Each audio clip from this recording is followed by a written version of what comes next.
ఉత్తర Korea మరోసారి క్షిపణి పరీక్షలను నిర్వహించింది. ఆ దేశ అధినేత కిమ్ జోంగ్ ఉన్ యుద్ధనౌక చో హ్యూన్ నుంచి క్షిపణి పరీక్షలను స్వయంగా వీక్షించారు.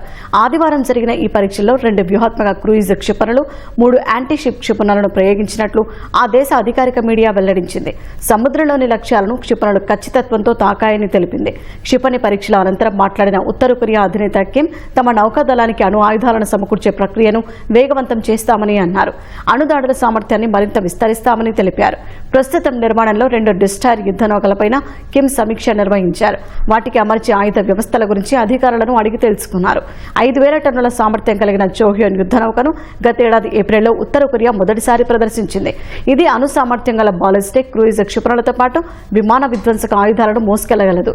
ఈ నౌక నిర్మాణంలో రష్యా సాంకేతిక సహకారం అందించి ఉండవచ్చని దక్షిణ కొరియా నిపుణులు భావిస్తున్నారు. అయితే ఈ నౌకలు పూర్తి స్థాయిలో యుద్ధానికి సిద్ధంగా ఉన్నాయా అనే అంశంపై భిన్నాభిప్రాయాలు ఉన్నాయి.